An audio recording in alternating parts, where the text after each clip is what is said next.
सरू का अंदाज अब पूरी तरह बदल चुका है।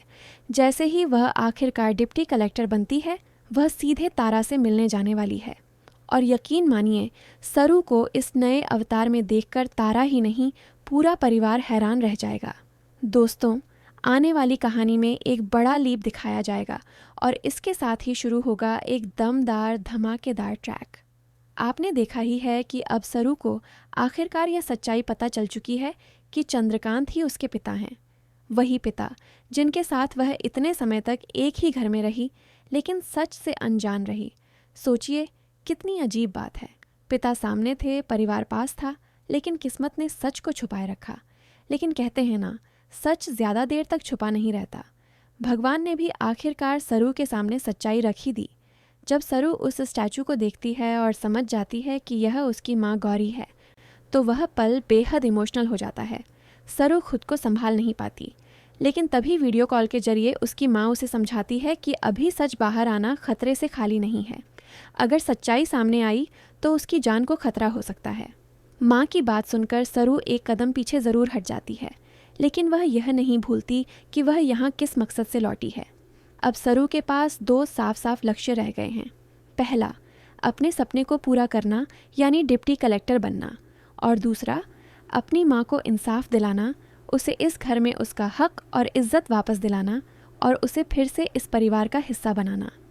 यहीं से कहानी और भी दिलचस्प होने वाली है, क्योंकि अनिका, तारा और कामिनी को अब भी लग रहा है कि वे जीत चुके हैं, लेकिन असल में यह उनकी हार की शुरुआत है। आने वाले एपिसोड्स में सरू को फिर से मेहनत करते हुए देखा जाएगा। उसने अनिका से अपना मेडल तो वापस ले लिया है, लेकिन साथ ही उसे यह भी पता चल चुका है कि अनिका और कामिनी पहले से जानते थे कि गौरी ही उसकी माँ है। यानी अब तक जो भी ड्रामा चल रहा था, वह सब जानबूझकर किया गया। हालांकि सरू को अभी यह अंदाज़ा नहीं है कि उसकी माँ की जान खतरे में है। अब अपने सपनों को पूरा करने के लिए सरू दोबारा कॉलेज लौटेगी और अपने पुराने अंदाज में पूरे फोकस के साथ पढ़ाई करती नजर आएगी। वह रिश्तों से दूरी बनाए रखने की कोशिश करेगी, खास तौर पर वेद से। लेकिन जैसा कि हम जानते हैं, रिश्तों से भागना इतना आसान नहीं होता। सरू एक बार फिर भावनाओं और हालातों के भंवर में फंसती नजर आएगी। अच्छी बात यह है कि सरू इन मुश्किलों से डरने वाली नहीं है। उसने ठान लिया है कि वह खुद को साबित करके दिखाएगी और डिप्टी कलेक्टर ज़रूर बनेगी।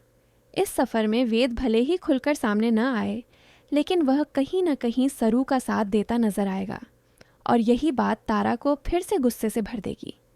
लेकिन दोस्तों, जैसे जैसे सरू का बदला हुआ रूप और उसकी सफलता सामने आएगी, तारा के होश उड़ने तय हैं।